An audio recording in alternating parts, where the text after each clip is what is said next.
There are moments frozen in time, moments that define not just a phase of your life, but the entire trajectory of who you become. For me, that moment isn't a single snapshot, but a season, an entire walk that began in defiance and ended in, well, it ended in everything that matters. My name is Landon Carter, and though decades have passed, the salt air of Beaufort, North Carolina still carries her whisper, the memory of a girl named Jamie Sullivan. It all seems like another lifetime now, back when I was 17, adrift in that easy arrogance that youth mistakes for strength.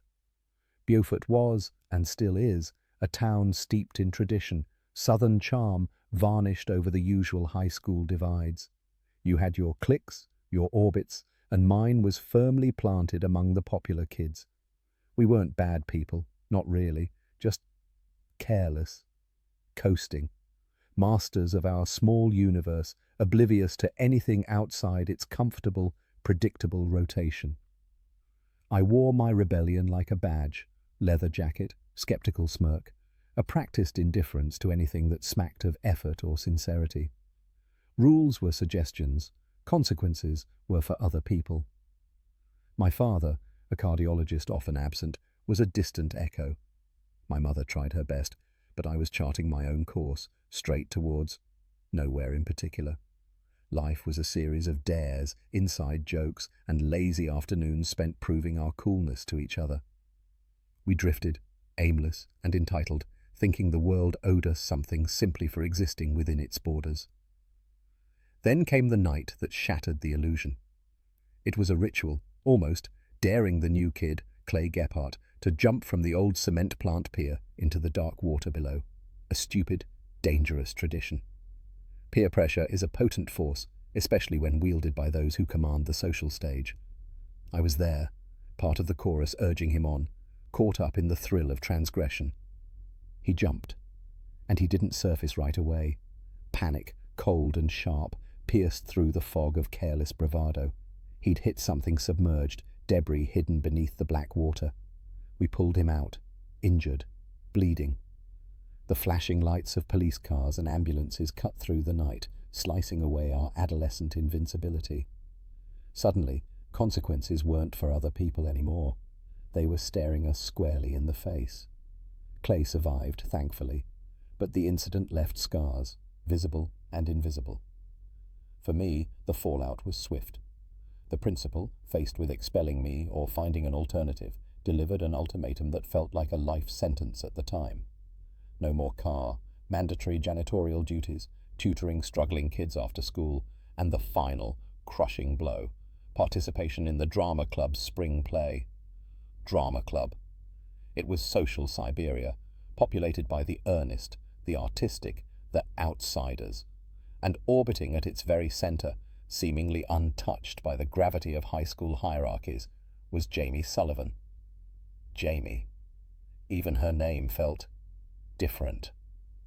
She was the Reverend Sullivan's daughter, a fixture in our town, known for her unwavering faith, her perpetually hopeful smile, and her unchanging wardrobe, usually a simple blouse and a long skirt, often paired with the same worn brown cardigan.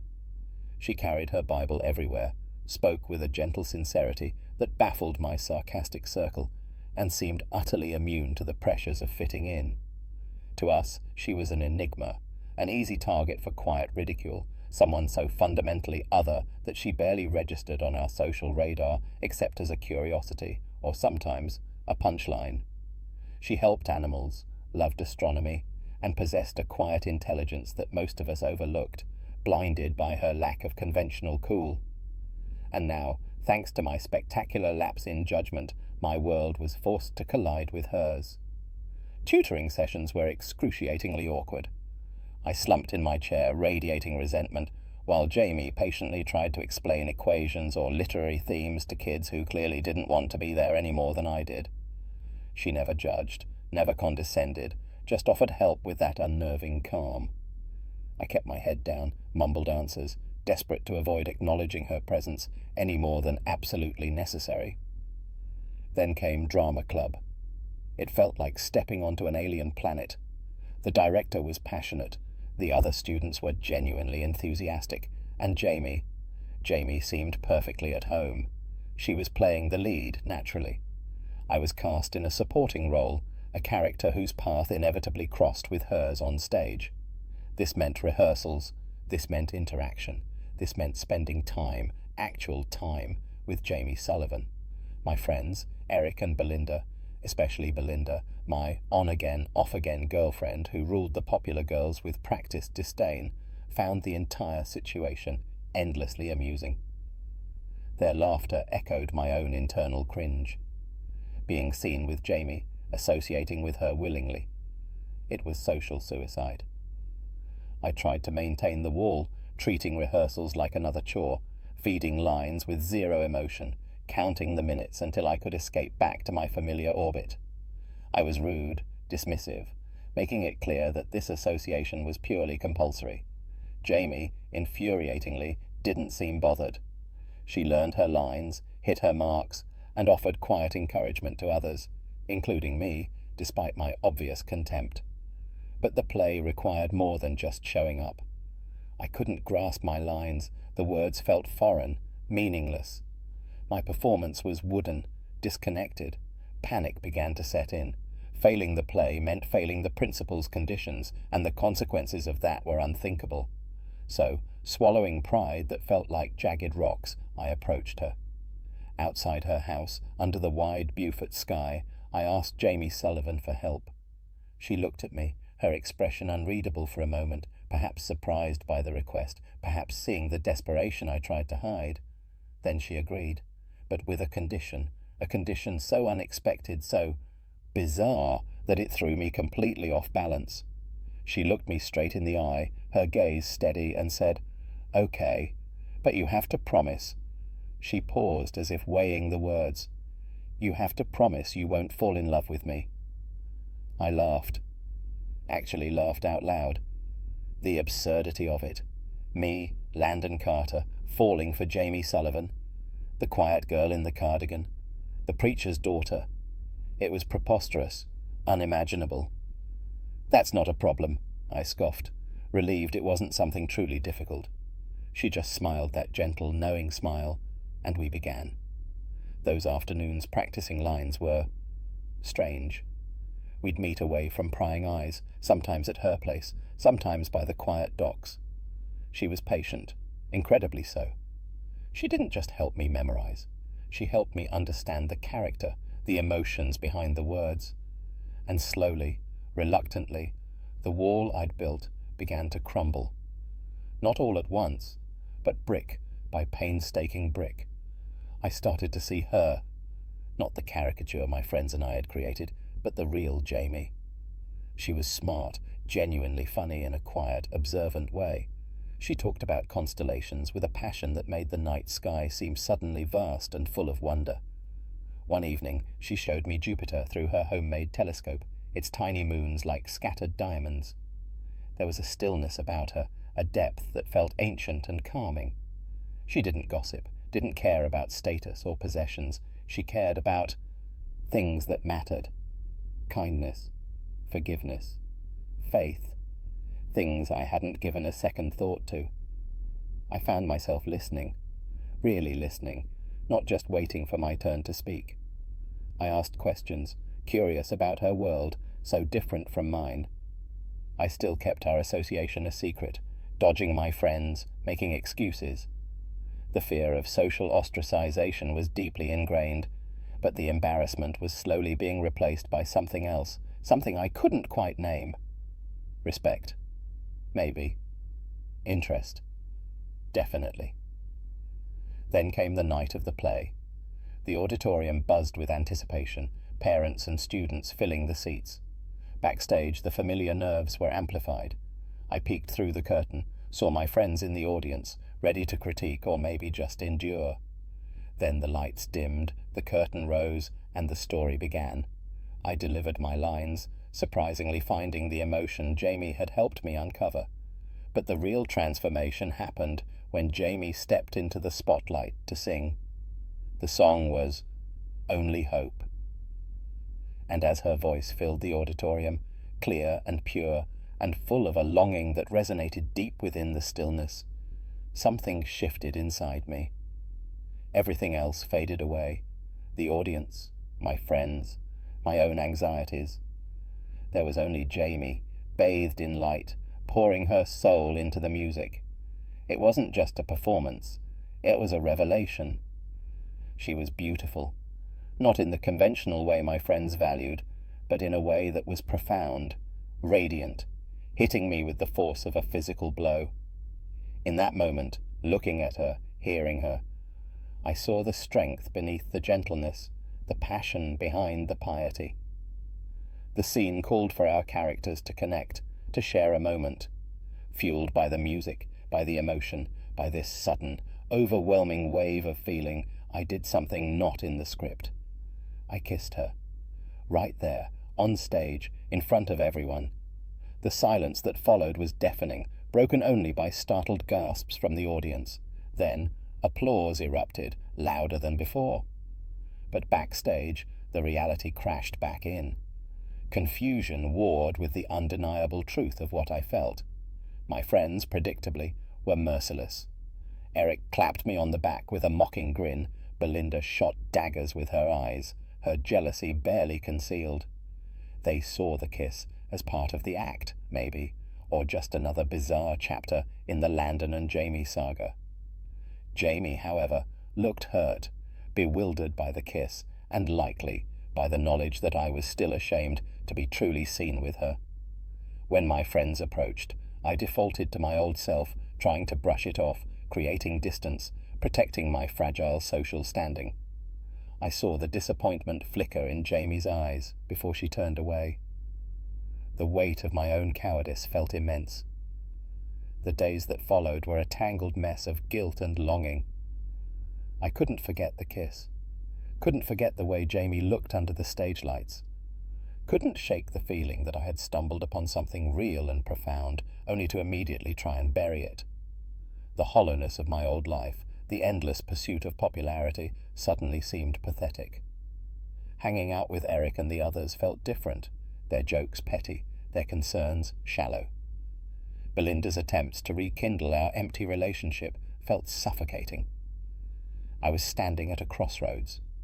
One path led back to the familiar comfort of conformity, the easy acceptance of the crowd. The other led towards Jamie, towards something uncertain, challenging, but undeniably authentic. It took a public act of cruelty by my former friends towards Jamie, scattering her books, taunting her with petty insults, to finally galvanize me. Seeing her stand there, quietly absorbing their venom, something snapped. I stepped in. I defended her, told Eric and the others to back off, making it clear, unequivocally, which side I was now on. The line was drawn. I chose Jamie. The shock on their faces was palpable. The look of surprised gratitude on Jamie's face was worth more than any popularity point I'd ever scored. Choosing Jamie meant choosing a different life. It meant alienating the people I'd spent years trying to impress. But surprisingly, it felt like liberation. We started spending real time together, openly. No more secrets, no more hiding. I walked her home from school. We went on actual dates, not fancy ones, but ones that felt meaningful. We'd go to the cemetery, her favorite quiet place, late at night, armed with her telescope, and she'd map out the universe for me. She believed her mother, who had passed away years ago, was watching over her from amongst the stars. She took me to the state line, a place marked by a simple painted line on the road. She stood with one foot in North Carolina, the other in Virginia, asking me to be in two places at once. It was quirky, uniquely Jamie, and utterly captivating. I was discovering layers to her I'd never imagined. Her faith wasn't a shield, but a source of quiet strength and profound kindness. She challenged me, pushed me to think about my future, something I'd actively avoided. She saw potential in me I hadn't seen in myself, encouraging me to consider college, maybe even medicine, like my father. She didn't try to change me, but being with her made me want to be better. My relationship with my father had always been strained, marked by distance and unspoken disappointment. Jamie encouraged me to reach out, to bridge the gap. It wasn't easy, thawing years of frost, but for her, I tried. Reverend Sullivan, Jamie's father, was understandably wary of me. He saw the boy I used to be, the troublemaker, the one who ran with the crowd that likely mocked his daughter. He watched us with cautious eyes, his love for Jamie paramount. But slowly, seeing the change in me, seeing how genuinely I cared for his daughter, his reserve began to soften. He saw that my intentions were true. I was falling deeply, irrevocably in love. The promise I had so easily scoffed at felt like a distant, foolish memory. How could I not fall in love with her? She was everything I wasn't, principled, kind, full of grace. And yet, she accepted me, flaws and all. She made life feel vibrant, purposeful. I started thinking about a future, our future. College applications suddenly seemed important. Making something of myself felt necessary, not for anyone else, but for me, for us. Happiness felt simple, abundant, like something I could finally hold on to. And then, just as suddenly as it had bloomed, the shadow fell. We were sitting together, talking about the future, about dreams, about the effortless joy we'd found. I felt invincible, wrapped in the certainty of our connection. That's when she told me. With that same quiet strength, that same devastating calm, Jamie revealed her secret. The reason she always carried herself with a certain awareness, the reason her father watched her so closely. She had leukemia, and it wasn't getting better. The treatments weren't working. She was dying. The world tilted. The air rushed out of my lungs. Denial slammed into me first, a fierce, desperate refusal to accept her words. It couldn't be true. Not Jamie. Not now. Not when we had just found each other, just started building something beautiful. It felt like a cruel cosmic joke, a punishment I didn't understand. Tears streamed down my face, hot and angry. How could she have kept this from me? How could she let me fall in love with her, knowing this? The questions were unfair, born of shock and pain, but they tumbled out anyway. Jamie didn't flinch. She explained she wanted to live normally for as long as possible, to experience friendship, maybe even love, without the pity, without the shadow of illness defining her every interaction. She hadn't expected me. She hadn't expected us. Her honesty was gut-wrenching, her bravery humbling. My anger dissolved into a chasm of grief, deeper and darker than anything I had ever known. The diagnosis changed everything, and yet, in a way, it changed nothing about how I felt. My love for her didn't waver. It intensified, sharpened by the terrifying awareness of borrowed time. A fierce protectiveness rose within me. If time was limited, then every second had to count. Every moment had to be filled with as much life, as much joy, as much love as possible. I refused to accept the doctor's prognosis passively. I sought out my father, the cardiologist, the man I'd held at arm's length for so long. I confronted him, not with resentment, but with desperation, pleading for help, for connections, for any chance, any experimental treatment that might save her. He saw the depth of my anguish, the sincerity of my love for this girl, and for perhaps the first time, we connected on a level beyond duty or disappointment. He promised to do everything he could, researching, making calls, offering the possibility of home care when the time came. Jamie had a list. Things she wanted to do, dreams she wanted to realize. Simple things, profound things. Being in 2 places at once, we'd already done that. Getting a tattoo, that one surprised me. Witnessing a miracle. Getting married in the same church where her parents had wed. Her list became my mission. Every item ticked off was a victory against the encroaching darkness. We worked together to build a bigger, more powerful telescope than the one she had cobbled together herself. Under the vast Carolina sky, we finished it, aiming it towards the heavens she loved so much. Lying there beside her, tracing constellations, the silence wasn't empty, but full of unspoken love, shared fear, and a desperate clinging to the present. The tattoo, well, that was an adventure. Jamie, ever the embodiment of gentle goodness, wanted a temporary one, of course, a small butterfly on her shoulder. I, in a moment of inspired, perhaps misguided devotion, decided to get a real one, not a butterfly, but something, well, something less delicate.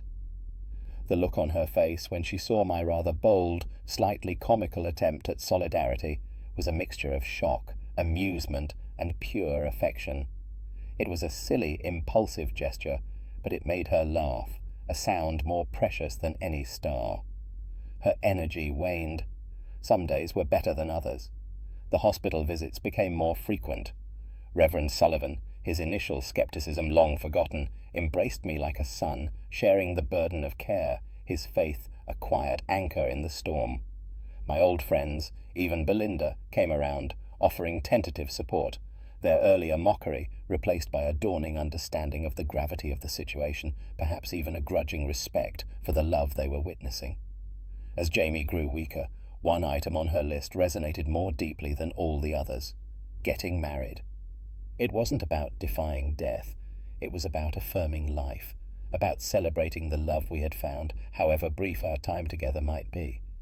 I knew with absolute certainty that it was what I wanted too. I asked her one afternoon, sunlight slanting through the window, her hand frail but warm in mine. Her yes was soft but radiant. The wedding was simple, beautiful, heartbreakingly perfect.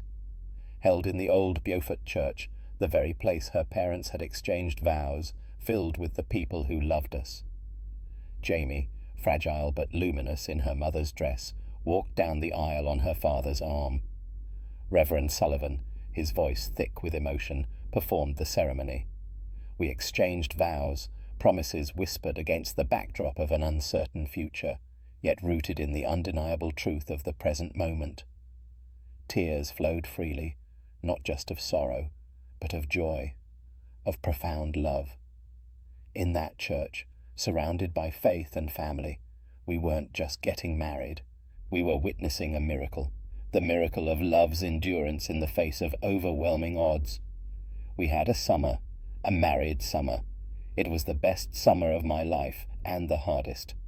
We read scripture together on the porch swing, watched sunsets paint the sky, held each other close during the long nights.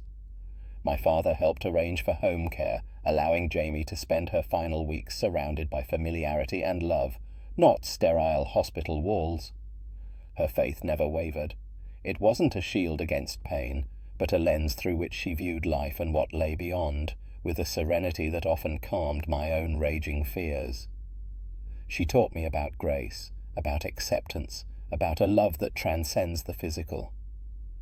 And then, she was gone. It wasn't a violent departure, but a gentle fading, like the last light of that summer sun. She passed peacefully, her hand in mine, her spirit finally free. Her love, she always said, was like the wind. You couldn't see it, but you could feel it. 4 years passed, or maybe it feels like 40.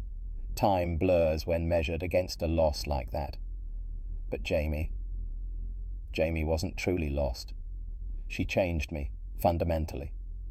The aimless, rebellious boy disappeared, replaced by a man driven by the purpose she had awakened in him. I went to college, then medical school, just as she believed I could. Her belief became my compass. Sometimes I come back to Beaufort. I walk the old paths, breathe in the salt air. The town hasn't changed much. Neither has the ache in my heart, though it's softer now, less sharp, more like a constant companion than a raw wound. I visit Reverend Sullivan. We don't need many words. We share a bond forged in love and loss, a quiet understanding that transcends conversation. He tells me he sees Jamie in the kindness of strangers, in the beauty of the world she cherished. People sometimes ask if I regret falling in love, knowing how it would end. They don't understand. Our love story wasn't a tragedy. It was a miracle. Jamie Sullivan saved my life. She taught me everything about living, about loving, about faith. She showed me the beauty in the ordinary, the strength in vulnerability, the infinite power of hope. Our love, it really is like the wind. I can't see her, I can't touch her, but I feel her everywhere, in the choices I make, in the man I've become, in the enduring belief that even the briefest moments of profound connection can echo through a lifetime. Jamie and I had a walk to remember, and it's a walk I carry with me, always. It guides me, sustains me, reminds me that even in the face of sorrow, love endures. It always endures.